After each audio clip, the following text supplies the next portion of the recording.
Hello friends, मैं आपका mentor AK Singh और आज फिर हम अपने BLIS 05 के क्लासेस करेंगे। यानी कि जो हम क्या कर रहे हैं, BLIS 05 की क्लास देख रहे हैं और उसमें हम क्या कर रहे हैं, फर्स्ट क्लास आपकी हो चुकी थी कल, उसे हम देखेंगे, उसी को आगे बढ़ाएंगे। यानी फर्स्ट चैप्टर हम कवर कर रहे हैं। फर्स्ट चैप्टर में हमने चीज़ें जान ली, उसके अध्याय जान लिए, उसके रूपरेखा यानी कि रूपरेखा जान ली और परिचय के बारे में हमने सब कवर कर लिया था। आज हमें जानना था यानी कि उसके levels of description according to the size of libraries के बारे में जानना था, जिसमें हमारे आ जाता है प्रथम स्तर, प्रथम level description, second level and third level. आज हम जानेंगे।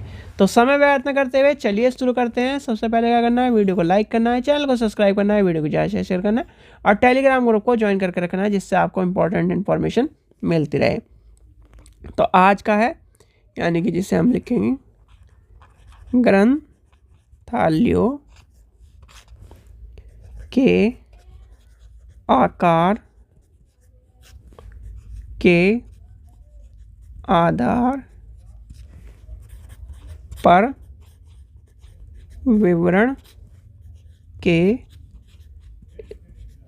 स्तर। ठीक है, तो ये बात है। इसमें हम क्या पढ़ेंगे, लेवल 1, लेवल 2 एंड लेवल 3। भाई संशोधन में 3 स्तर बताए थे, छोटे आकार के, मध्य आकार के, विशाल आकार के। तीनों चीज़ों का ध्यान रखना। 3 आकार है, तीनों में पहला है छोटा, सॉरी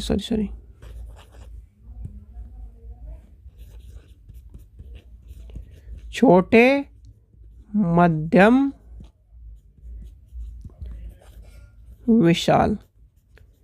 पुस्तकों हेतु प्रसूची के अलग अलग स्तर बताए गए, जिसमें प्रथम स्तर, द्वितीय स्तर एंड तृतीय स्तर की कहानी आपको जाननी है इस टॉपिक में। ठीक है जी, हम चलते हैं अपने प्रथम स्तर पर, यानी कि फर्स्ट लेवल ऑफ डिस्क्रिप्शन। प्रथम स्तर ये विवरण। ठीक है, प्रथम स्तर विवरण में क्या है, निम्न संख्या के, जिसमें हम क्या करते हैं 1.0 D1 के अनुसार छोटी पुस्तकों के उपयोगकर्ताओं की आवश्यकताओं को ध्यान में रखते हुए, ध्यान से सुनना भाई। अच्छा, पहले लिख देता हूँ, सॉरी मेरी गलती है। नियम संख्या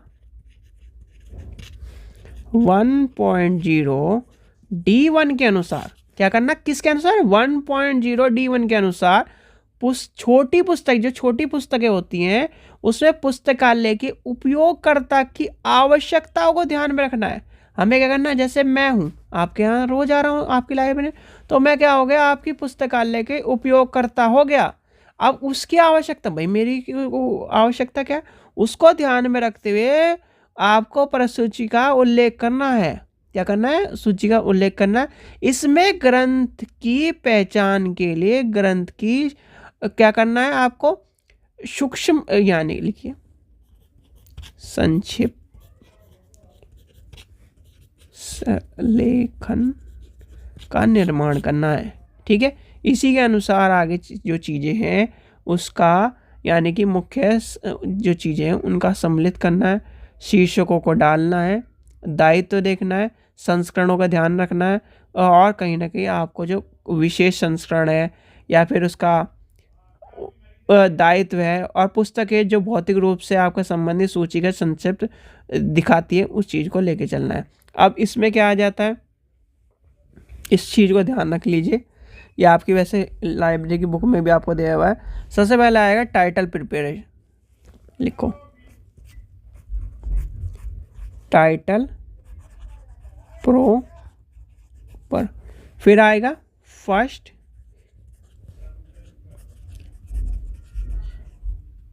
statement of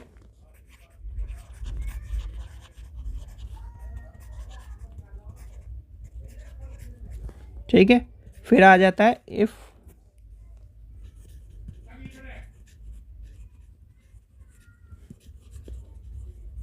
from main entry heading in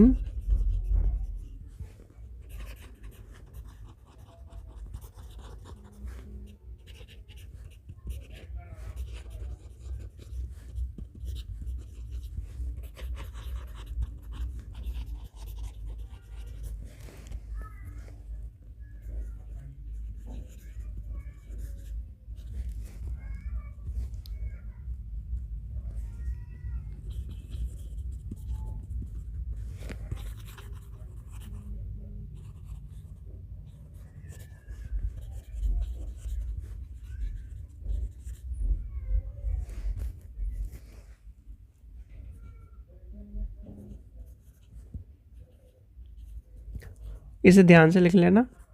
वैसे कहना भी आपकी बुक में भी दिया गया है, आपकी बुक से ही मैंने आपको लिख के बता दिया है, क्योंकि ये चीज़ें आपको कहीं ना कहीं वहाँ पे देखने के लिए मिलेंगी। अब आ जाती है फर्स्ट का हो गया, ऐसे ही आपका आ जाएगा सेकंड में, जिसे हम क्या कहते हैं, बस इसका रूल का ध्यान रखना, इसे यानी कि नियम द्वितीय स्तरीय विवरण, जिसे हम क्या कहते हैं, नियम संख्या 1.0 D2। D1 ऊपर था, छोटी बुक होगा D2। इसमें क्या आ जाता है, इसके अंतर्गत आपको यानी कि इसके अंतर्गत प्रथम स्तर में दी जाने वाली सूची के अंतर्गत जो मुख्य यानी कि मेन टाइटलों के बाद सामान्य संग्रहित जो पद है यानी कि जनरल मटेरियल की बात आ जाती है, या फिर सामान्य जो पैरेलल टाइटल है उनकी बात आपको इसमें देखने के लिए मिलेगी। देखो मैं आपको बताता हूँ इसमें क्या क्या मिलेगा। मेन टाइटल आ गया जी, जनरल आ गया, general material, description, parallel title आ गया, और आपका रिस्पॉन्सिबिलिटी, फिर आपका आ जाएगा एडिशन स्टेटमेंट,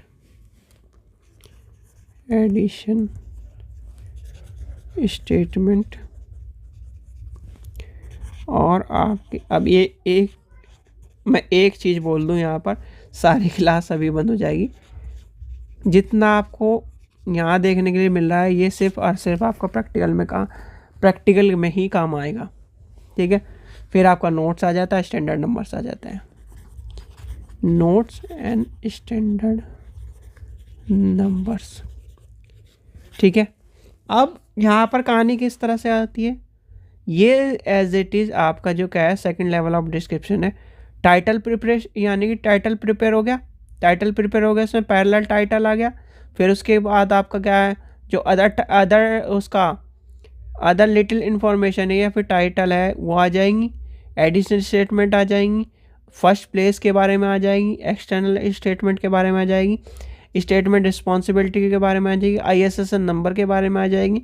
ये सारी की सारी आपकी इस तरह चलेगी, और वो सारा का सारा डिस्क्रिप्शन जो मैंने इसमें लिखवाया है, देखो जैसे इस तरह में यहाँ पर लिखवा रखा है, ऐसे ही आपका सेकंड वाले में बुक में आप देख लो उस, क्योंकि इतनी सारी चीज़ें लिखवाऊंगा तो वीडियो बन जाएगी लंबी, तो ये सब चीज़ें आपको वहाँ से लिखनी है। फिर जी आपके आता है लास्ट पॉइंट, आपका आ जाता है जी किसका,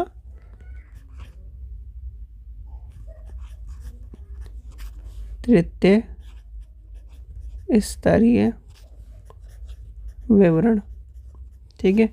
तृतीय स्तरीय विवरण में क्या है,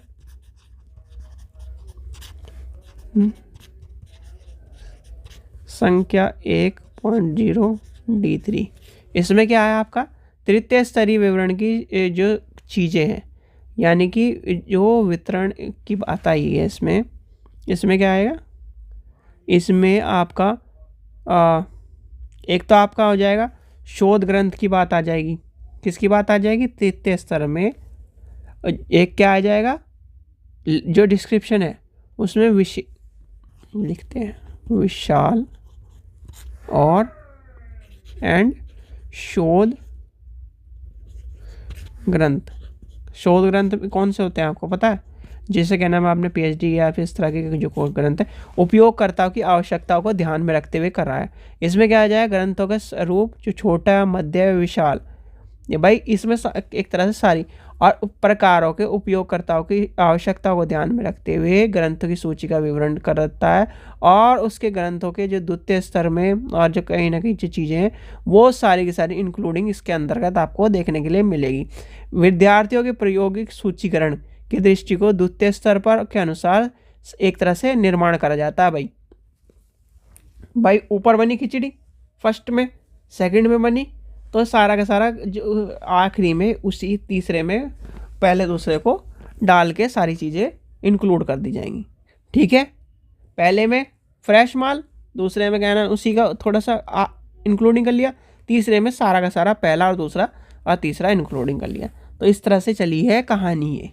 ठीक है, और अब कहानी का अंत हो चुका है, तो कहानी को एक और पार्ट में आगे बढ़ाता हूँ। ये सिर्फ और सिर्फ आप जब आप प्रैक्टिकल करोगे, प्रैक्टिकल इन मतलब लाइब्रेरी में पहुँच जाओगे, तब आपको याद करने की चीज़ें हैं, यानी कि एक तरह से कैटलॉग कार्ड जब बनाओगे तब आपको पता होना चाहिए। अब कैटलॉग कार्ड में आपसे मैं क्वेश्चन पूछने लगूँ जी, कल वैसे हमें स्ट्रक्चर पढ़ना है, कैटलॉग कार्ड का साइज क्या होता है?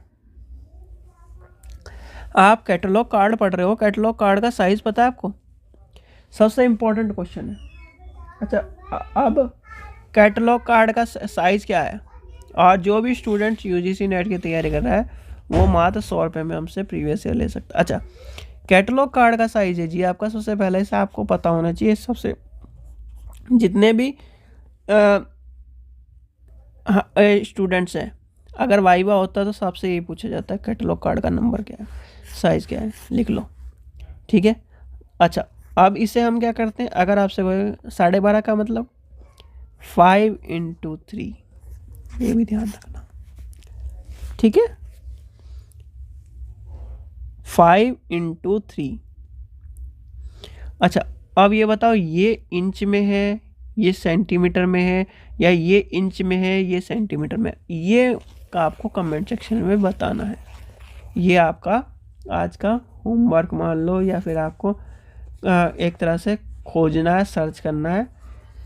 खोज करो इस चीज़ को, ये आपको बताना है। इंच में है, सेंटीमीटर में है, मीटर में है, भाई इसका बताओ आंसर। ठीक है, क्योंकि ये क्वेश्चन आपको पूछा भी जाएगा, वाइवा में पूछा जा सकता है आपसे। क्या है, एक तरह से आपको पता भी होना चाहिए, कैटलॉग कार्ड का साइज़ पता होना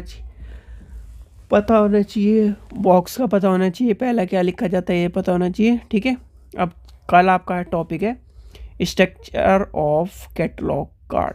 ठीक है, क्या पढ़ेंगे? Structure of catalogue card. Structure कैसा होता है, सिंपल सा टॉपिक है, 7 पॉइंट है, सातों के सातों मैं आपको बता दूंगा, और गिनती उसमें छेद की भी होगी, यानी कि जो होल होता है और लेफ़्ट मार्जिन, राइट मार्जिन, ये सारी चीज़ें, थर्ड रो, ये सारी चीज़ें आपको पता होनी चाहिए, और इमेजिनरी लाइन की भी बात आती है उसमें। ठीक है, चलिए आशा करता हूँ आपको वीडियो पसंद आई। वीडियो पसंद आई तो लाइक करें, चैनल को सब्सक्राइब करें, वीडियो को ज़्यादा शेयर करें। Thank you.